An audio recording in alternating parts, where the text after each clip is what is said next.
mesdames et messieurs, entrez pour voir mes belles histoires. Venez, venez les petits et les grands, ouvrez les yeux tout grands. Il y a du mystère, des farces et des secrets, de la tendresse, des rires et des câlins. Avec les rêves, on va comme de rien dans les pays lointains. Venez, venez, mesdames et messieurs, entrez pour voir mes belles histoires. Venez, venez, les petits et les grands, ouvrez les yeux tout grands.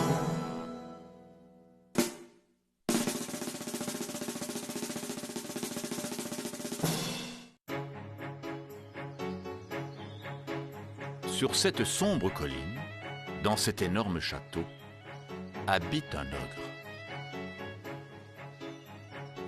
Un ogre, oui, mais cet ogre-là a une peur horrible des enfants.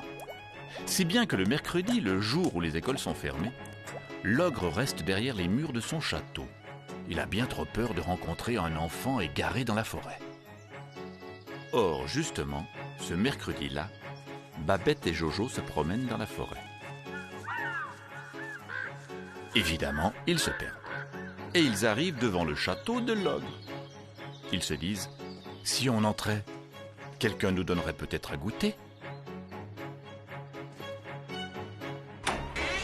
Ils poussent l'énorme porte et ils entrent. Que c'est grand, qu'il fait sombre.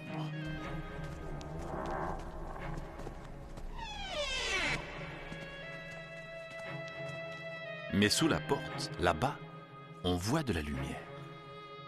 Jojo dit, ça sent la confiture. On arrive au bon moment. Les enfants poussent la porte et ils se trouvent nez à nez avec l'ogre. Babette et Jojo s'écrient, un ogre. L'ogre s'écrie, des enfants. L'ogre lâche son couteau et il grimpe tout en haut d'un escabeau. Babette et Jojo n'y comprennent rien. N'ayez pas peur, monsieur l'ogre, on ne va pas vous manger. L'ogre est un peu honteux. Il descend de l'escabeau. Mais voilà Jojo qui ramasse le couteau. Aussitôt, l'ogre se précipite sous la table. Voyons, monsieur l'ogre, vous allez vous salir. Jojo ajoute, j'admire seulement votre couteau. C'est un vrai couteau d'ogre.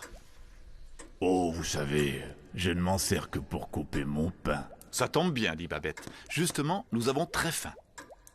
Jojo ajoute d'un air malin, chez vous, ça ne sent pas la chair fraîche, mais ça sent rudement bon la confiture.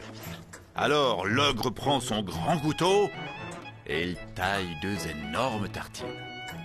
Sur l'une, il verse tout un pot de confiture d'abricot et il la donne à Babette. Sur l'autre, il verse tout un pot de confiture de mûre et il la donne à Jojo.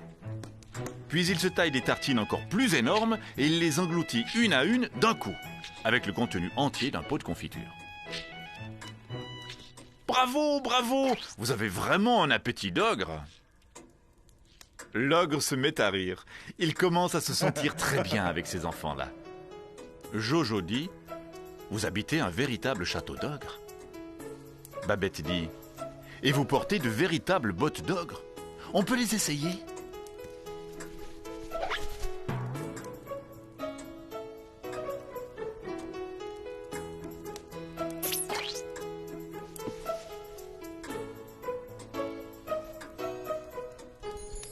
Et voilà, les bottes leur vont très bien.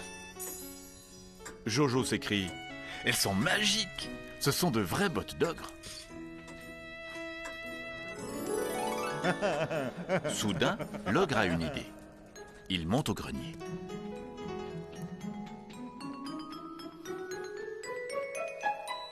En l'attendant, Babette et Jojo s'amusent comme des fous.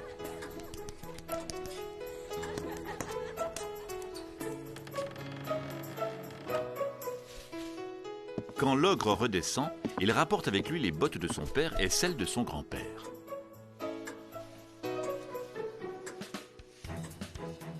C'est depuis ce jour que tous les mercredis, on peut voir un ogre et deux petits-enfants enjamber les collines, les forêts, les villages. Et toute la journée, on entend résonner au-dessus de la vallée un grand, un vrai, un énorme rire d'ogre.